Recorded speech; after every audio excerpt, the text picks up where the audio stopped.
Assalamualaikum warahmatullahi wabarakatuh. Salam sejahtera untuk kita semua. Shalom, Om Swastiastu, Namo Buddhaya, salam kebajikan. Alhamdulillah saya sudah bertemu dengan Bapak Presiden, melaporkan secara detail daripada hasil meeting Presiden FIFA dengan saya di Doha kemarin. Dan juga saya membawa surat dari Presiden FIFA yang saya langsung berikan kepada Bapak Presiden. Dan tentunya setelah membaca surat tersebut, Bapak Presiden menginstruksikan saya dua hal. Satu, segera membuat peta biru transformasi sepak bola Indonesia yang seperti Bapak Presiden sudah sampaikan pada saat waktu itu ketika saya baru saja menjadi ketua PSSI bersama para exco yang hadir. Bapak Presiden menekankan ini harus segera selesai dan harus segera disampaikan kepada FIFA. Yang kedua, Bapak Presiden juga menginstruksikan langsung kepada saya untuk segera kembali membuka pembicaraan bersama FIFA untuk kita tetap menjadi bagian keluarga besar FIFA. Yang kita tahu FIFA sendiri itu total membersnya ada 216 dari berbagai negara, salah satunya kita. Sehingga bisa diartikan bahwa Presiden tidak mau kita terkucilkan dari peta persepak bolaan dunia.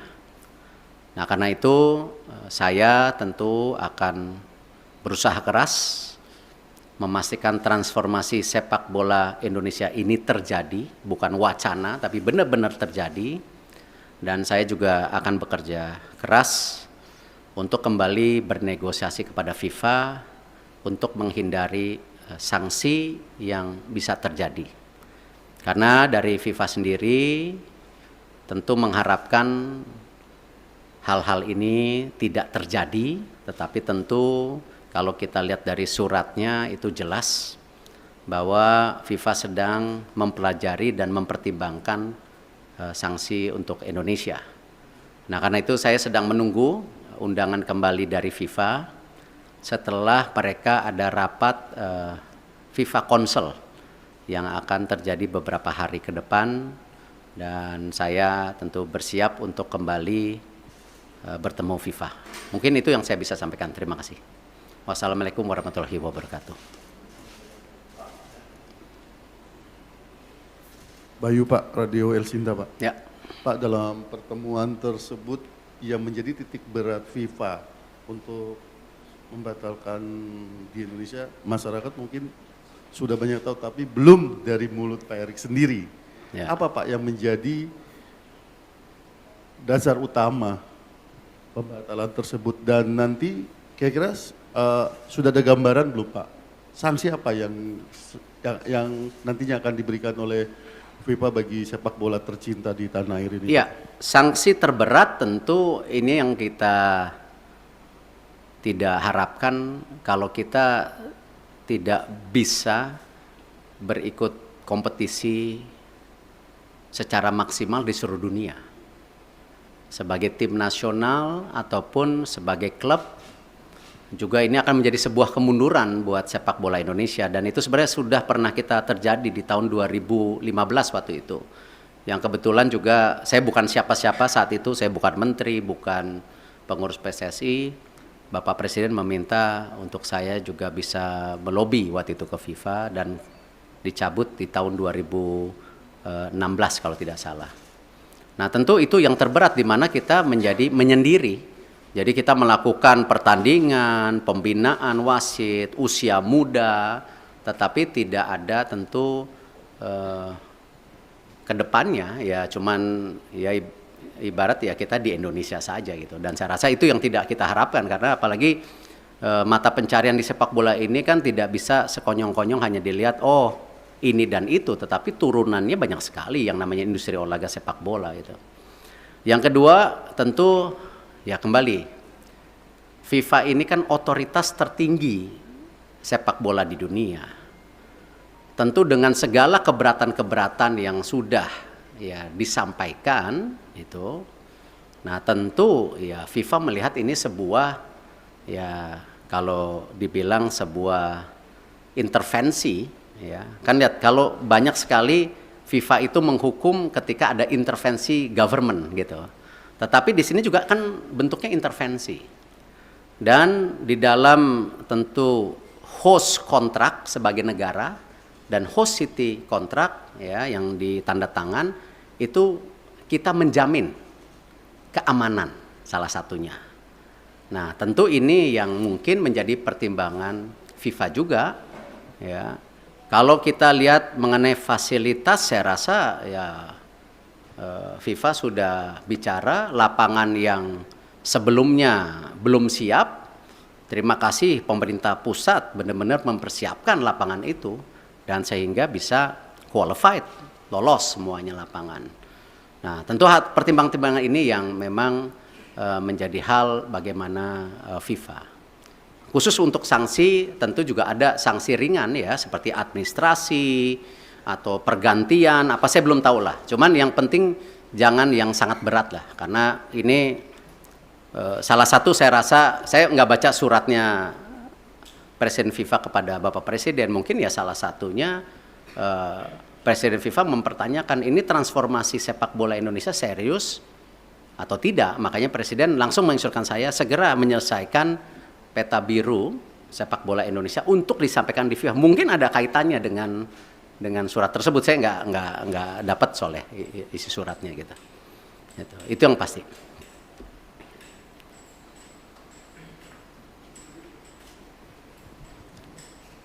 Terima kasih Pak. Saya Anto dari Harian Kompas Pak. Tadi selain cetak biru tadi untuk jangka pendek dan menengah, khususnya bagi talenta-talenta muda Pak, itu bagaimana Pak pemerintah memfasilitasi para pemain usia muda kita Pak? Karena kan Piala Dunia U20 itu sebenarnya panggung bagi mereka ya Pak ya untuk berkembang. Itu yang pertama. Kemudian yang terkait yang kedua tadi Pak soal Indonesia supaya tidak terkucilkan oleh FIFA. Israel kan juga anggota dari FIFA Pak. Sementara Indonesia ada rencana bidding Piala Dunia 2034 ya Pak. Itu gimana Pak kelanjutannya? Karena presidennya udah ada di sini Pak. Kalau ini tidak dibenahi sikap tegas kita terhadap memposisikan Israel itu nanti akan terulang lagi kayak ini Pak. Terima kasih Pak Erick. Ya, saya rasa hari ini kita jangan berpikir terlalu jauh dengan mimpi-mimpi 2034 ada Piala Dunia, ada Olimpiade yang kemarin juga di G20 disampaikan antara Presiden IOC Thomas Bach dan Indonesia. Saya rasa mungkin dengan berat hati ya kita bicara penyelesaian ini dulu. Karena itu sesuatu yang saya rasa belum menjadi sebuah hal yang prioritas hari ini. Gitu.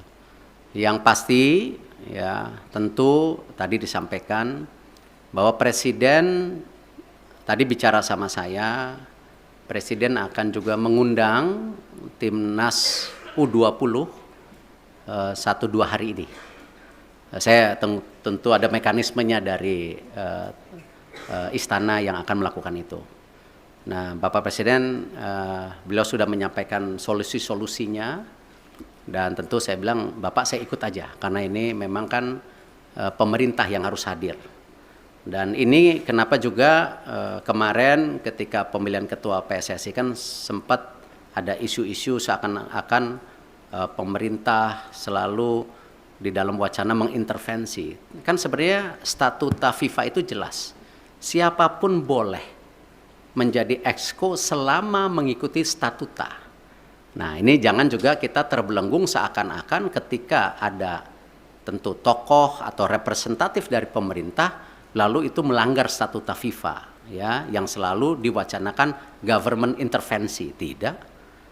Nah, buktinya kita aman-aman saja gitu loh. Nah, inilah yang kenapa saya rasa pemeran pemerintah untuk pembangunan tim nasional infrastruktur itu menjadi sangat penting. Tidak mungkin sebuah negara yang seperti Indonesia yang sedang ingin maju masuk dalam kategori negara berkembang lalu olahraga sendiri menjadi terpisahkan ya tidak mungkin karena ini bagian dari tadi bagaimana kita membentuk yang namanya dorongan supaya apa? Terciptanya olahraga yang baik gitu. Dan ini yang kenapa kita selaraskan semua program ini secara bersama-sama gitu.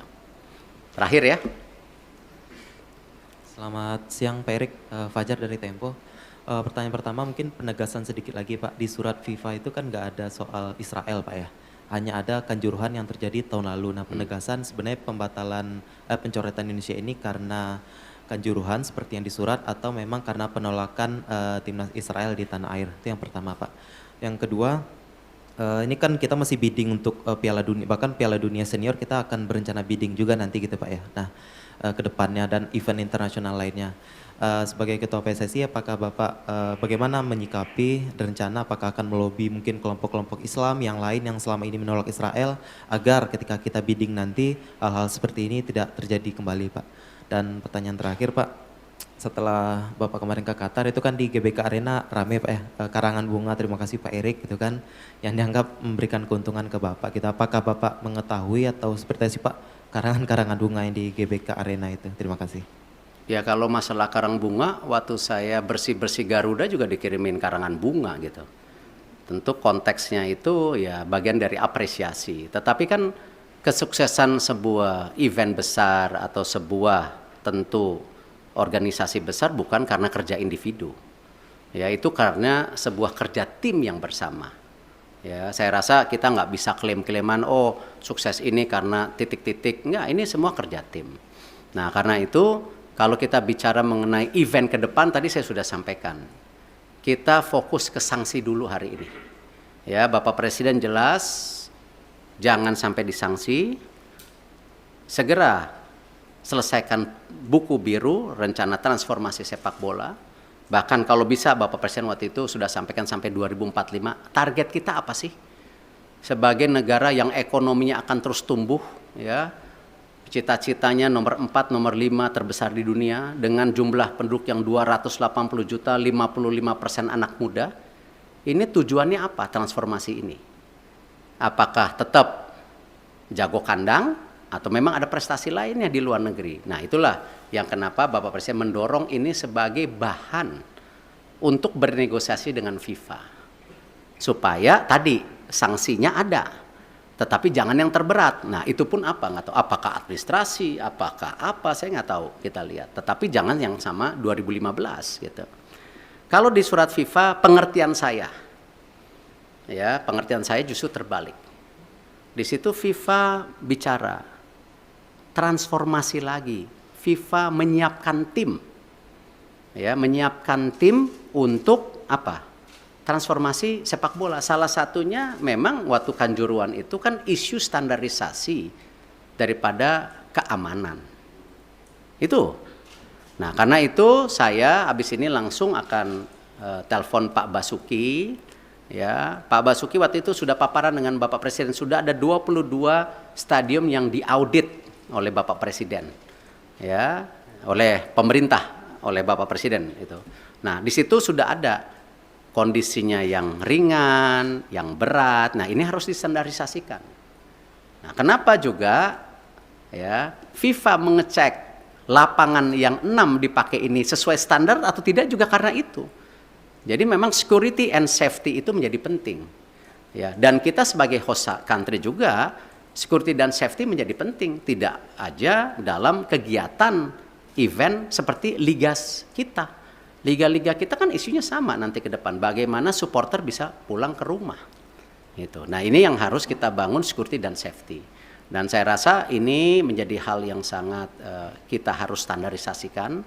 Yang namanya manajemen pertandingan, manajemen lapangan pertandingan. Itu harus menjadi hal-hal standar. Kalau memang kita mau juga menjadi transformasi. Jadi itu yang saya bisa sampaikan. Terima kasih. Wassalamualaikum warahmatullahi wabarakatuh.